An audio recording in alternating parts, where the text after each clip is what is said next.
Hello dear students, welcome to my channel Education Simplified by OCDC. This is Vinod Kumar Garg ਤੇ ਵਾਤਾਵਰਣ ਵਿਗਿਆਨ ਦੇ ਇਸ ਵੀਡੀਓ ਵਿੱਚ ਆਪਾਂ ਗੱਲ ਕਰਾਂਗੇ ਸੀਮਤ ਧਰਤੀ ਸੋਮੇ ਯਾਨੀ ਕਿ ਲਿਮਟਿਡ ਲੈਂਡ ਰਿਸੋਰਸਸ ਦੇ ਬਾਰੇ ਵਿੱਚ। Land is a naturally occurring finite resource, मतलब जो लैंड है वो एक कुदरती स्रोत है, कुदरती सौम्य है और जो कि जिसनों बढ़ाया घटाया नहीं जा सकता। ठीक है, लिमिटेड है। It provide base for survival of living beings, मतलब जिन्ने भी जीवित प्राणी हैं तो उन्होंने लिए ये उन्होंने जीन के एक आधार है। ठीक है, क्योंकि सारिਆਂ ਨੂੰ अर्थ के उपर ही सर्वाइव करना होंदा है, लैंड के उपर ही सर्वाइव करना होंदा है। It hold everything that constitute terrestrial ecosystem, मतलब जो भी धरती के उपर रहने वाले सारे जिन्ने भी जीव जंतु ने उन्होंने सारिਆਂ ਨੂੰ ही सपोर्ट करना होंदा है लैंड ने। Okay, increase demand on land in modern times due to rise in human population and resultant activities has resulted in degradation in terms of land quality, quantity, ठीक है, decline in the crop production and competition for the land. मतलब जो population बढ़ रही है तो उसके negative मतलब नकारात्मक जो प्रभाव पै रहे हैं उस कारण धरती के उपर एक प्रैशर बढ़ गया है, धरती स्ट्रैस के अंडर आ गई है।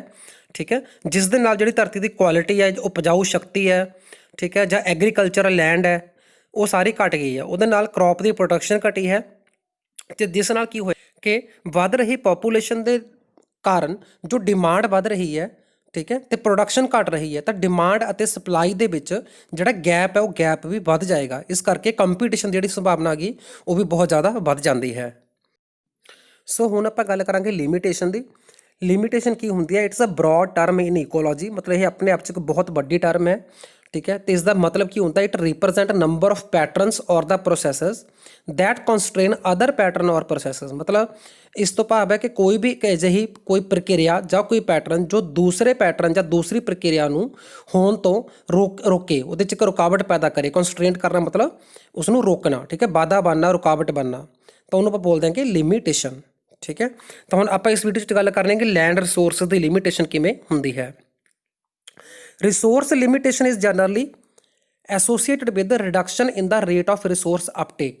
Okay, मतलब resource limitation ਤੋਂ ਭਾਵ ਹੋਇਆ ਕਿ ਜਿਹੜਾ resources ਦਾ uptake ਹੈ ਉਹਦੇ ਵਿੱਚ ਕਮੀ ਆ ਗਈ ਹੈ, reduction ਹੁੰਦਾ ਕਮੀ ਆਉਣਾ। ਠੀਕ ਹੈ, uptake ਦਾ ਮਤਲਬ ਹੁੰਦਾ ਹੈਗਾ ਕਿਸੇ ਚੀਜ਼ ਨੂੰ ਲੈਣਾ, ਠੀਕ ਹੈ, ਜਾਂ ਧਰਤੀ ਦੁਆਰਾ ਉਹਨੂੰ ਵਾਪਸ ਇੱਕ ਸਾਈਕਲ ਦੇ ਵਿੱਚ ਲੈ ਕੇ ਆਉਣਾ ਤਾਂ ਉਹਨੂੰ ਆਪਾਂ ਰੀ ਅਪਟੇਕ ਬੋਲਦੇ ਹਾਂ। ਬਾਇਓਮਾਸ ਪ੍ਰੋਡਕਸ਼ਨ, ਜਿੰਨੀ ਵੀ ਪੈਦਾਵਾਰ ਹੁੰਦੀ ਹੈ ਖੇਤਾਂ ਦੇ ਵਿੱਚ ਤਾਂ ਉਸਨੂੰ ਬਾਇਓਮਾਸ ਪ੍ਰੋਡਕਸ਼ਨ ਕਿਹਾ ਜਾਂਦਾ ਹੈ। ਠੀਕ ਹੈ, ਔਰ ਉਸ ਤੋਂ ਬਾਅਦ ਹੈ ਪੋਪੂਲੇਸ਼ਨ ਗਰੋਥ ਦੇ ਵਿੱਚ ਕਮੀ ਆਉਣੀ, ਮਤਲਬ ਪੋਪੂਲੇਸ਼ਨ ਗਰੋਥ ਵਿੱਚ ਵੀ ਕਮੀ ਆ ਜਾਂਦੀ ਹੈ। ਉਹਦਾ ਕਾਰਨ ਕੀ ਹੈ? Due to low availability of energy, ਕਿ ਐਨਰਜੀ ਜਿਹੜੀ ਹੈਗੀ ਹੈ, ਠੀਕ ਹੈ, ਊਰਜਾ ਜਿਹੜੀ ਹੁੰਦੀ ਹੈ, ਐਨਰਜੀ ਮਤਲਬ ਊਰਜਾ ਦੀ ਕਮੀ ਹੋ ਜਾਂਦੀ ਹੈ। And material such as carbon, water and other essential elements, ਮਤਲਬ ਨਿਊਟਰੀਐਂਟ, ਤਾਂ ਨਿਊਟਰੀਐਂਟ, ਵਾਟਰ ਜਾਂ ਕਾਰਬਨ ਦੀ ਕਮੀ ਹੋਣ ਕਾਰਨ ਰਿਸੋਰਸਿਸ ਦੀ ਅਪਟੇਕ ਵਿੱਚ ਕਮੀ ਹੋਣਾ, ਬਾਇਓਮਾਸ ਪ੍ਰੋਡਕਸ਼ਨ ਦੀ ਜਿਹੜੀ ਪੈਦਾਵਾਰ ਆ ਬਾਇਓਮਾਸ ਦੀ ਉਹਦੇ ਵਿੱਚ ਕਮੀ ਹੋਣਾ, ਤੇ ਜਾਂ ਫਿਰ ਪੋਪੂਲੇਸ਼ਨ ਦੀ ਗਰੋਥ ਵਿੱਚ ਕਮੀ ਹੋਣਾ, ਉਹਨੂੰ ਆਪਾਂ ਰਿਸੋਰਸ ਲਿਮਿਟੇਸ਼ਨ ਕਹਿੰਦੇ ਹਾਂ। ਠੀਕ ਹੈ, ਮਤਲਬ ਕਿਸੇ ਚੀਜ਼ ਦੀ ਕਮੀ ਕਰਕੇ ਕਿਸੇ ਹੋਰ ਚੀਜ਼ ਦੇ ਵਿੱਚ ਕਮੀ ਆ ਗਈ। Okay, so this is called resource limitation.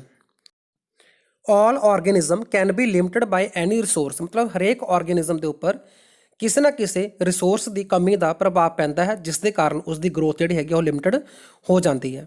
And ਦਸ ਲਿਮਿਟੇਸ਼ਨ ਇਜ਼ ਅ ਯੂਨੀਵਰਸਲ ਫਿਨੋਮੀਨਨ, ਮਤਲਬ ਇਹ ਇੱਕ ਪੂਰੇ ਬ੍ਰਹਿਮੰਡ ਦੇ ਉੱਪਰ ਲਾਗੂ ਹੁੰਦੀ ਹੈ ਟਰਮ ਲਿਮਿਟੇਸ਼ਨ। ਠੀਕ ਹੈ, ਮਤਲਬ ਹਰੇਕ ਲਿਵਿੰਗ ਪ੍ਰਾਣੀ ਨੂੰ ਕਿਸੇ ਨਾ ਕਿਸੇ ਚੀਜ਼ ਦੀ ਜਿਹੜੀ ਕਮੀ ਹੈ ਉਹ ਲਿਮਿਟ ਕਰਦੀ ਹੈ। Number of experiments and survey coupled with the models and physiological investigation of organism help to develop our understanding of limitation by individual resources। मतलब बहुत सारे ਵਿਗਿਆਨਿਕ ਪ੍ਰਯੋਗਾਂ ਦੇ ਨਾਲ, ਠੀਕ ਹੈ, ਆਪਾਂ ਇਹ ਪਤਾ ਲਗਾ ਚੁੱਕੇ ਹਾਂ ਕਿ ਇੱਕ ਜਿਹੜਾ ਕੰਪੋਨੈਂਟ ਹੈ ਉਸ ਦੀ ਕਮੀ ਦਾ ਕੀ ਪ੍ਰਭਾਵ ਪੈਂਦਾ ਹੈ। ਜਿਵੇਂ ਕਿ ਅਗਰ ਵਾਟਰ ਦੀ ਲਿਮਿਟੇਸ਼ਨ ਹੋਵੇ, ਨਿਊਟਰੀਐਂਟ ਦੀ ਲਿਮਿਟੇਸ਼ਨ, ਲਾਈਟ ਜਾਂ ਫਿਰ ਕਾਰਬਨ ਡਾਈਆਕਸਾਈਡ ਦੀ ਲਿਮਿਟੇਸ਼ਨ ਹੋਵੇ ਤਾਂ ਉਸਦੇ ਕੀ ਪ੍ਰਭਾਵ ਪੈਣਗੇ। As well as multiple resources, ਜਦੋਂ ਬਹੁਤ ਸਾਰੇ ਕੰਪੋਨੈਂਟ ਦੀ ਇੱਕੋ ਹੀ ਟਾਈਮ ਦੇ ਉੱਪਰ ਕਮੀ ਹੋ ਜਾਵੇ ਤਾਂ ਉਹਨੂੰ ਬੋਲਾਂਗੇ ਕੋ ਲਿਮਿਟੇਸ਼ਨ। ਨੈਕਸਟ ਆਪਣਾ ਆਉਂਦਾ ਹੈ land resources under stress. Okay, ਤਾਂ ਲੈਂਡ ਰਿਸੋਰਸਸ ਸਟ੍ਰੈਸ ਦੇ ਅੰਡਰ ਕਿਵੇਂ ਨੇ? Currently land resources are clearly under stress because 16% of arable land is degraded. Arable land ਦਾ ਮਤਲਬ ਹੁੰਦਾ ਕਿ ਜਿਹੜੀ ਐਗਰੀਕਲਚਰਲ ਲੈਂਡ ਹੈ, ਮਤਲਬ ਜਿੱਥੇ ਆਪਾਂ ਖੇਤੀ ਕਰ ਸਕਦੇ ਹਾਂ, ਉਹ ਡੀਗ੍ਰੇਡ ਹੋ ਚੁੱਕੀ ਹੈ। ਠੀਕ ਹੈ, 16%। And the percentage is increasing, ਮਤਲਬ ਜਿਹੜੀ ਡੀਗ੍ਰੇਡ ਹੋ ਰਹੀ ਹੈ ਉਹਦੀ ਜਿਹੜੀ ਮਾਤਰਾ ਗੀ ਪ੍ਰਤੀਸ਼ਤ ਮਾਤਰਾ ਉਹ ਵੱਧ ਰਹੀ ਹੈ ਲਗਾਤਾਰ। ਓਕੇ, ਔਰ ਇਹ 1997 ਦੀ ਰਿਪੋਰਟ ਹੈ FAO ਯਾਨੀ ਕਿ ਫੂਡ ਐਂਡ ਐਗਰੀਕਲਚਰਲ ਆਰਗੇਨਾਈਜੇਸ਼ਨ ਦੀ ਰਿਪੋਰਟ ਹੈ। Traditional system of land management are either breaking down or are no longer appropriate. ਜਿਹੜੇ ਪਰੰਪਰਾਗਤ ਤਰੀਕੇ ਯੂਜ਼ ਹੁੰਦੇ ਆ ਰਹੇ ਨੇ ਲੈਂਡ ਨੂੰ ਮੈਨੇਜ ਕਰਨ ਦੇ, ਪ੍ਰਬੰਧ ਕਰਨ ਦੇ, ਉਹ ਜਾਂ ਤਾਂ ਹੁਣ ਤਰੀਕੇ ਖਤਮ ਹੋ ਚੁੱਕੇ ਨੇ, ਅਲੋਪ ਹੋ ਚੁੱਕੇ ਨੇ, ਜਾਂ ਫਿਰ ਉਹ ਅੱਜ ਦੇ ਟਾਈਮ ਦੇ ਅਨੁਸਾਰ ਐਪਰੋਪਰੀਏਟ ਨਹੀਂ ਰਹੇ। Okay, and the management and technology needed to replace them is not always available. ਮਤਲਬ ਪਰੰਪਰਾਗਤ ਤਰੀਕਿਆਂ ਨੂੰ ਰਿਪਲੇਸ ਕਰਨ ਦੇ ਲਈ ਜਿਹੜੀ ਨਵੀਂ ਤਕਨੀਕ ਹੈ, ਨਵੀਂ ਟੈਕਨੋਲੋਜੀ ਹੈ, ਨਵੇਂ ਪ੍ਰਬੰਧ ਨੇ, ਮੈਨੇਜਮੈਂਟ ਹੈ, ਉਹ ਵੀ ਅਵੇਲੇਬਲ ਨਹੀਂ ਰਹੀ, ਜਿਸ ਕਰਕੇ ਜਿਹੜੇ ਲੈਂਡ ਦੇ ਰਿਸੋਰਸਸ ਨੇ ਆਪਣੇ ਉਹ ਲਿਮਟਡ ਰਹਿ ਚੁੱਕੇ ਨੇ। So the primary reason for this situation is increasing demand placed on the land by the unprecedented rate of population growth and its effect induced on the land। ਮਤਲਬ ਜੋ primary reason ਹੈ land ਦੇ resources ਦੇ limited ਹੋਣ ਦਾ, ਉਹ ਹੈ ਕਿ ਜਿਹੜੀ ਪੋਪੂਲੇਸ਼ਨ ਉਹ ਲਗਾਤਾਰ ਵੱਧ ਰਹੀ ਹੈ, ਅਤੇ ਪੋਪੂਲੇਸ਼ਨ ਲਗਾਤਾਰ ਵਧਣ ਦੇ ਨਾਲ ਡਿਮਾਂਡ ਵੱਧ ਰਹੀ ਹੈ। ਠੀਕ ਹੈ, ਤਾਂ ਉਹਦੇ ਨਾਲ ਕੀ ਹੋ ਰਿਹਾ, ਜਿਹੜੇ ਪੋਪੂਲੇਸ਼ਨ ਵਧਣ ਦੇ ਨਾਲ ਪ੍ਰਭਾਵ, ਨੈਗੇਟਿਵ ਪ੍ਰਭਾਵ ਜਿਹੜੇ ਪੈਂਦੇ ਨੇ ਲੈਂਡ ਦੇ ਉੱਪਰ, ਉਹਦੇ ਕਰਕੇ ਜਿਹੜੇ ਲੈਂਡ ਦੇ ਰਿਸੋਰਸਸ ਨੇ ਉਹ ਡੀਗ੍ਰੇਡ ਹੋ ਰਹੇ ਨੇ। Externalities related to the global change are also becoming a constraint to sustainable land management। ਮਤਲਬ ਜਿਹੜੀ ਧਰਤੀ ਹੈ, ਜਿਹੜੀ ਲੈਂਡ ਹੈ, ਉਸ ਦੇ ਪ੍ਰਬੰਧਨ ਨੂੰ ਆਪਾਂ ਸਸਟੇਨ ਨਹੀਂ ਕਰ ਸਕਦੇ, ਮਤਲਬ ਲਗਾਤਾਰ ਇਹਨੂੰ ਆਪਾਂ ਬਚਾ ਨਹੀਂ ਸਕਦੇ, ਕਿਉਂਕਿ ਇਹਦੇ ਉੱਪਰ ਗਲੋਬਲ ਜਿਹੜੇ ਕਾਜ਼ਜ਼ ਨੇ ਉਹਨਾਂ ਦਾ ਵੀ ਨਕਾਰਾਤਮਕ ਪ੍ਰਭਾਵ ਪੈ ਰਿਹਾ ਹੈ। Notwithstanding the role of technology in increasing the number of people that can be supported by the terrestrial biosphere, there are finite limits of the supply of land resources। ਸੋ ਇਸ ਦਾ ਮਤਲਬ ਕੀ ਹੋਇਆ ਕਿ ਜਿਹੜੀ ਟੈਕਨੋਲੋਜੀ ਹੈ ਉਸ ਦੇ ਬਾਵਜੂਦ ਵੀ ਜਿਹੜੇ ਲੈਂਡ ਦੇ ਰਿਸੋਰਸਸ ਨੇ ਉਹ ਲਿਮਟਿਡ ਨੇ। ਠੀਕ ਹੈ, ਉਹਨਾਂ ਦੀ ਸਪਲਾਈ ਜਿਹੜੀ ਹੈਗੀ ਆ ਉਹ ਕਿਤੇ ਨਾ ਕਿਤੇ ਜਾ ਕੇ ਖਤਮ ਹੋ ਸਕਦੀ ਹੈ, ਹੋ ਜਾਂਦੀ ਹੈ। ਠੀਕ ਹੈ, ਸੋ ਟੈਕਨੋਲੋਜੀ ਦਾ ਵੀ ਆਪਾਂ ਲੈਂਡ ਮੈਨੇਜਮੈਂਟ ਦੇ ਉੱਪਰ ਜ਼ਿਆਦਾ ਪੋਜ਼ੀਟਿਵ ਪ੍ਰਭਾਵ ਨਹੀਂ ਦੇਖ ਸਕਦੇ। FAO ਯਾਨੀ ਕਿ food agriculture organisation estimate that gross area of approximately 2.5 thousand million hectare of land in developing world has some potential for the rain-fed agriculture। ਮਤਲਬ ਜਿੱਥੇ ਮੀਂਹ ਦੇ ਪਾਣੀ ਦੇ ਨਾਲ ਐਗਰੀਕਲਚਰ ਕਰਨਾ, ਮਤਲਬ ਖੇਤੀ ਕਰਨਾ ਸੰਭਵ ਹੈ, ਤਾਂ ਉਹ ਲੈਂਡ ਹੈ ਆਪਣੇ ਕੋਲ 2.5 thousand million hectare। Okay, in the world. Although 2/3 of the land is rated as having significant constraints due to topography or the soil condition। ਮਤਲਬ 2/3 ਹਿੱਸਾ ਜਿਹੜਾ ਲੈਂਡ ਦਾ ਹੈ ਉੱਥੇ ਕਿਸੇ ਨਾ ਕਿਸੇ ਕਾਰਨ ਰੁਕਾਵਟ ਹੁੰਦੀ ਹੈ ਜਿੱਥੇ ਆਪਾਂ ਖੇਤੀ ਨਹੀਂ ਕਰ ਸਕਦੇ। ਠੀਕ ਹੈ, ਤਾਂ ਉਹ ਜਿਹੜੀ ਰੁਕਾਵਟ ਹੈ ਉਹਦੇ ਅਲੱਗ-ਅਲੱਗ ਰੀਜ਼ਨ ਹੋ ਸਕਦੇ ਨੇ, ਜਿਵੇਂ ਇੱਥੇ ਲਿਖਿਆ ਹੈ ਟੋਪੋਗ੍ਰਾਫੀ, ਮਤਲਬ ਸੋਇਲ ਦੀ ਜਿਹੜਾ ਸੋਇਲ ਦਾ ਕਲਚਰ ਹੈ ਕਿ ਕਿਸ ਤਰ੍ਹਾਂ ਦੀ ਸੋਇਲ ਉੱਥੇ ਪਾਈ ਜਾਂਦੀ, ਕਿਸ ਤਰ੍ਹਾਂ ਦੀ ਮਿੱਟੀ ਉੱਥੇ ਹੈ, ਤਾਂ ਉਹਨੂੰ ਟੋਪੋਗ੍ਰਾਫੀ ਕਿਹਾ ਜਾਂਦਾ ਹੈ। ਜਾਂ ਫਿਰ ਮਤਲਬ ਉਸ ਏਰੀਆ ਦੀ ਬਣਤਰ ਕਿਹੋ ਜਿਹੀ ਹੈ, ਜਿਵੇਂ ਕੋਈ ਇਲਾਕਾ ਰੇਤ ਵਾਲਾ ਹੁੰਦਾ ਹੈ, ਕੋਈ ਪਥਰੀਲਾ ਇਲਾਕਾ ਹੁੰਦਾ ਹੈ, ਪੱਥਰਾਂ ਵਾਲਾ। ਠੀਕ ਹੈ, ਤਾਂ ਉਸ ਨੂੰ ਟੋਪੋਗ੍ਰਾਫੀ ਬੋਲਿਆ ਜਾਂਦਾ ਹੈ। So based on assessment of the potential production from available land and projected population growth in 117 countries, FAO concluded that by the year 2000, 64 countries, means 55%, would not be able to support their population from land resources alone using the production system based on the low input। ਸੋ ਇਹ 1982 ਦੀ report ਹੈ, FAO ਦੀ report ਹੈ। ਠੀਕ ਹੈ, ਜਾਣੀ ਕਿ food and agriculture organisation ਦੀ। ਤਾਂ 117 country ਦੇ ਉੱਪਰ ਸਰਵੇ ਕਰਕੇ, ਪ੍ਰਯੋਗ ਕਰਕੇ ਇਹ ਰਿਪੋਰਟ ਪਾਈ ਗਈ ਕਿ ਜਿਹੜੇ 64 ਕੰਟਰੀ ਨੇ, ਮਤਲਬ 55% ਆਊਟ ਆਫ ਦਾ 117, ਤਾਂ ਇਹ ਆਪਦੀ ਲਾਈਫ ਨੂੰ ਸਪੋਰਟ ਕਰਨ ਦੇ ਵਿੱਚ ਯੋਗ ਨਹੀਂ ਹੋਣਗੇ, ਕਿਉਂਕਿ ਜਿਹੜੀ ਇਹਨਾਂ ਦੀ ਲੈਂਡ ਹੈ ਤਾਂ ਉੱਥੋਂ ਦੀ ਪ੍ਰੋਡਕਟਿਵਿਟੀ ਬਹੁਤ ਘੱਟ ਹੈ, ਠੀਕ ਹੈ, ਲੋ ਪ੍ਰੋਡਕਟਿਵਿਟੀ ਹੈ। ਸੋ ਅਜਿਹੇ ਕੇਸ ਦੇ ਵਿੱਚ ਸਰਵਾਈਵ ਕਰਨਾ ਬਹੁਤ ਮੁਸ਼ਕਲ ਹੋ ਜਾਵੇਗਾ। Land is becoming more and scarcer, ਮਤਲਬ ਲੈਂਡ ਬਹੁਤ ਘਟਦੀ ਜਾ ਰਹੀ ਹੈ ਐਜ਼ ਅ ਰਿਸੋਰਸ, ਠੀਕ ਹੈ। ਹੁਣ ਇੱਥੇ ਲੈਂਡ ਦਾ ਘਟਣ ਦਾ ਭਾਵ ਇਹ ਨਹੀਂ ਹੈ ਕਿ ਲੈਂਡ ਛੋਟੀ ਹੋ ਰਹੀ ਹੈ, ਲੈਂਡ ਜਿੰਨੀ ਹੈ ਉਨੀ ਹੀ ਹੈ, ਬਟ ਜਿਹੜੀ ਐਗਰੀਕਲਚਰਲ ਲੈਂਡ ਹੈ ਉਹ ਲੈਂਡ ਆਪਣੇ ਕੋਲ ਘਟ ਰਹੀ ਹੈ। Okay, this is particularly true of the land available for primary production of biomass, ਮਤਲਬ ਜਿਹੜਾ ਖੇਤੀ ਵਾਲਾ ਏਰੀਆ ਹੈ, ਖੇਤੀ ਦਾ ਰਕਬਾ ਹੈ ਉਹ ਆਪਣੇ ਕੋਲ ਘਟ ਰਿਹਾ ਹੈ, ਠੀਕ ਹੈ। ਬਾਇਓਮਾਸ ਪ੍ਰੋਡਕਸ਼ਨ ਦਾ ਮਤਲਬ ਇਹੀ ਹੁੰਦਾ ਕਿ ਖੇਤੀ ਵਿੱਚ ਆਪਾਂ ਕੀ ਪੈਦਾ ਕਰ ਰਹੇ ਹਾਂਗੇ ਤਾਂ ਕਿ ਆਪਾਂ ਵੱਧ ਰਹੀ ਜਿਹੜੀ ਪਾਪੂਲੇਸ਼ਨ ਉਹਦੀ ਡਿਮਾਂਡ ਨੂੰ, ਭੋਜਨ ਦੀ ਡਿਮਾਂਡ ਨੂੰ ਪੂਰਾ ਕਰ ਸਕੀਏ। ਓਕੇ, ਤੇ ਦੂਸਰਾ ਜਿਹੜਾ ਹੈਗਾ ਲੈਂਡ ਘਟ ਰਹੀ ਹੈ for the conservation related purpose. Conservation ਹੁੰਦਾ ਹੈਗਾ ਜਿਹੜੇ ਆਪਣੇ ਜੀਵ ਜੰਤੂ ਨੇ, ਜਿਹੜੀ ਲਾਈਫ ਹੈ, ਪਲਾਂਟਸ, ਐਨੀਮਲਸ, ਮਾਈਕਰੋ ਆਰਗੈਨਿਜ਼ਮ, ਤਾਂ ਉਹਨਾਂ ਨੂੰ ਸੰਰਕਸ਼ਣ ਦੇਣਾ, ਮਤਲਬ ਉਹਨਾਂ ਨੂੰ ਸੁਰੱਖਿਆ ਪ੍ਰੋਵਾਈਡ ਕਰਨਾ, ਉਹਨਾਂ ਨੂੰ ਸੁਰੱਖਿਆ ਥਾਵਾਂ ਦੇ ਉੱਪਰ ਰੱਖਣਾ, ਤਾਂ ਉਹਨੂੰ ਬੋਲਿਆ ਜਾਂਦਾ ਕਨਜ਼ਰਵੇਸ਼ਨ। ਤਾਂ ਉਹਨਾਂ ਦੇ ਲਈ ਵੀ ਜਿਹੜੀ ਲੈਂਡ ਆ ਉਹ ਘਟ ਰਹੀ ਹੈ, ਠੀਕ ਹੈ। ਤੁਸੀਂ ਅਕਸਰ ਸੁਣਿਆ ਹੋਵੇਗਾ ਕਿ ਜਿਹੜੇ ਅੱਜ ਕੱਲ੍ਹ ਜੰਗਲੀ ਜੀਵ ਨੇ ਉਹ ਸ਼ਹਿਰਾਂ ਦੇ ਵਿੱਚ ਆ ਜਾਂਦੇ ਨੇ, ਠੀਕ ਹੈ, ਅਰਬਨ ਏਰੀਆ 'ਚ ਆ ਜਾਂਦੇ ਨੇ। ਤਾਂ ਕਾਰਨ ਇਹੀ ਹੈ ਕਿ ਉਹਨਾਂ ਕੋਲ ਜਿਹੜਾ ਨੈਚੁਰਲ ਏਰੀਆ ਹੋਣਾ ਚਾਹੀਦਾ ਸੀ ਉਹ ਲਗਾਤਾਰ ਘਟਦਾ ਜਾ ਰਿਹਾ ਹੈ। ਨੈਕਸਟ ਹੈ competition for land among different users is becoming acute and conflicts related to this competition more frequent and more complex। ਤਾਂ ਇਸ ਦਾ ਮਤਲਬ ਕੀ ਹੈ ਕਿ ਜਿਹੜੀ ਲੈਂਡ ਹੈ ਤਾਂ ਉਹਦਾ ਐਗਰੀਕਲਚਰ ਨੂੰ ਛੱਡ ਕੇ ਕਿਸੇ ਹੋਰ ਪਰਪਸ ਵਾਸਤੇ ਜਿਹੜਾ ਯੂਜ਼ ਆ ਉਹ ਲਗਾਤਾਰ ਵੱਧ ਰਿਹਾ ਹੈ, ਠੀਕ ਹੈ। ਤਾਂ ਜਿਸ ਦੇ ਨਾਲ ਕਨਫਲਿਕਟਸ ਪੈਦਾ ਹੁੰਦੇ ਹਨ ਕਿਉਂਕਿ ਇਹ ਇੱਕ ਕੰਪੀਟੀਸ਼ਨ ਹੋ ਜਾਂਦਾ ਹੈ ਕਿ ਲੈਂਡ ਨੂੰ ਜਿੱਥੇ ਯੂਜ਼ ਕਰਨਾ ਹੈ ਉੱਥੇ ਨਹੀਂ ਹੋ ਰਿਹਾ ਅਤੇ ਉਹਦਾ ਅਲੱਗ ਜਗ੍ਹਾ ਦੇ ਉੱਪਰ ਯੂਜ਼ ਹੋ ਰਿਹਾ ਹੈ। ਮਤਲਬ ਉਹਦੇ ਯੂਜ਼ਸ ਦੀ ਜਗ੍ਹਾ 'ਤੇ ਇੱਕ ਤਰ੍ਹਾਂ ਦਾ ਮਿਸਯੂਜ਼ ਆਪਾਂ ਕਹਿ ਸਕਦੇ ਹਾਂ ਵੀ ਉਹ ਹੁੰਦਾ ਹੈ, ਠੀਕ ਹੈ। ਸੋ ਇਸ ਕੰਪੀਟੀਸ਼ਨ ਦੀ ਅਗਰ ਆਪਾਂ ਦੇਖਿਆ ਜਾਵੇ ਕਿੱਥੇ ਸਭ ਤੋਂ ਵੱਧ ਹੁੰਦਾ ਹੈ ਤਾਂ ਇਹ ਵੱਧ ਹੋਵੇਗਾ ਪੈਰੀ ਅਰਬਨ ਏਰੀਆ ਦੇ ਵਿੱਚ। ਓਕੇ, ਮਤਲਬ ਜਿਹੜਾ ਸ਼ਹਿਰਾਂ ਦੇ ਆਸੇ ਪਾਸੇ ਬਾਉਂਡਰੀ ਹੁੰਦੀ ਹੈ ਤਾਂ ਉਸ ਨੂੰ ਪੈਰੀ ਅਰਬਨ ਏਰੀਆ ਕਿਹਾ ਜਾਂਦਾ ਹੈ। ਓਕੇ, ਨਾ ਇਹ ਏਰੀਆ ਪਿਓਰਲੀ ਪਿੰਡ ਦਾ ਏਰੀਆ ਰਹਿੰਦਾ ਹੈ, ਨਾ ਪਿਓਰਲੀ ਸ਼ਹਿਰ ਦਾ ਏਰੀਆ ਰਹਿੰਦਾ। ਤਾਂ ਇਹ ਤਾਂ ਅਰਬਨਾਈਜੇਸ਼ਨ ਹੋਣ ਕਰਕੇ ਇਹਨੂੰ ਮਤਲਬ ਸ਼ਹਿਰ ਦੇ ਵਿੱਚ ਰਲਾਉਣ ਦੀ ਜਿਹੜੀ ਕੋਸ਼ਿਸ਼ ਹੈ ਉਹ ਲਗਾਤਾਰ ਚੱਲਦੀ ਰਹਿੰਦੀ ਹੈ, ਜਿਸ ਨਾਲ ਜਿਹੜੀ ਐਗਰੀਕਲਚਰਲ ਲੈਂਡ ਹੈ ਉਹਦੇ ਉੱਪਰ ਨਕਾਰਾਤਮਕ ਪ੍ਰਭਾਵ ਪੈਂਦਾ ਹੈ। ਸੋ ਦਾ ਕੰਟੀਨਿਊਇੰਗ ਪ੍ਰੈਸ਼ਰ ਆਫ ਅਰਬਨ ਐਕਸਪੈਂਸ਼ਨ, ਮਤਲਬ ਸ਼ਹਿਰ ਦੇ ਰਕਬੇ ਨੂੰ ਵੱਡਾ ਕਰਨਾ, ਸ਼ਹਿਰ ਦੇ ਏਰੀਏ ਨੂੰ ਵੱਡਾ ਕਰਨਾ, ਉਹਨੂੰ ਐਕਸਪੈਂਸ਼ਨ ਬੋਲਿਆ ਜਾਂਦਾ ਹੈ, ਅਰਬਨ ਐਕਸਪੈਂਸ਼ਨ। ਓਕੇ, ਇਹ ਕੰਪੀਟ ਕਰਦਾ ਹੈ with agricultural enterprises and with recreational demand. Clear ਹੈ। ਤਾਂ ਕੀ ਭਾਵ ਹੋਇਆ ਕਿ ਜਿਹੜਾ ਐਗਰੀਕਲਚਰਲ ਐਂਟਰਪ੍ਰਾਈਜ਼ ਹੈ, ਜਿਹੜਾ ਖੇਤੀ ਦਾ ਏਰੀਆ ਹੈ, ਤਾਂ ਉਹਦੇ ਨਾਲ ਕੰਪੀਟੀਸ਼ਨ ਹੋਗਾ। ਜਦੋਂ ਆਪਾਂ ਸ਼ਹਿਰ ਨੂੰ ਵੱਡਾ ਕਰਾਂਗੇ ਤਾਂ ਓਬਵੀਅਸਲੀ ਜਿਹੜੀ ਪਿੰਡ ਦੀ ਲੈਂਡ ਹੋਏਗੀ, ਐਗਰੀਕਲਚਰ ਲੈਂਡ ਹੋਏਗੀ, ਤਾਂ ਉਹਨੂੰ ਸ਼ਹਿਰ ਦੇ ਵਿੱਚ ਕਨਵਰਟ ਕੀਤਾ ਜਾਵੇਗਾ। ਤਾਂ ਇਸ ਨਾਲ ਜਿਹੜੀ ਖੇਤੀ ਦੀ ਜਗ੍ਹਾ ਹੈ ਉਹ ਘਟ ਜਾਂਦੀ ਹੈ।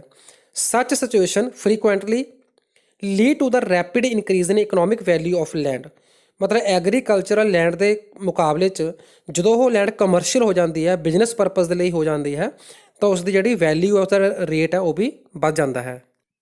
ਐਂਡ ਮੈਨੀ factor associated with global change, ਸੰਸਾਰ ਪੱਧਰ ਦੇ ਉੱਪਰ ਜੋ ਬਦਲਾਵ ਦਿਨ ਬ ਦਿਨ ਆ ਰਿਹਾ ਹੈ ਤਾਂ ਉਸ ਦੇ ਨਾਲ ਵੀ ਡਾਇਰੈਕਟਲੀ ਜਾਂ ਇਨਡਾਇਰੈਕਟਲੀ, ਮਤਲਬ ਸਿੱਧੇ ਜਾਂ ਅਸਿੱਧੇ ਤੌਰ ਦੇ ਉੱਪਰ ਬਾਕੀ ਕੰਟਰੀ ਦੇ ਉੱਪਰ ਪ੍ਰਭਾਵ ਪੈਂਦਾ ਹੈ ਕਿ ਉਸ ਦੀ ਜਿਹੜੀ ਲੈਂਡ ਹੈ ਉਹ ਕਿਵੇਂ ਯੂਜ਼ ਕੀਤੀ ਜਾਵੇ। These include biophysical influences like change in climate, human induced disasters, socio-economic aspects such as trade liberalization and globalization of the market etc।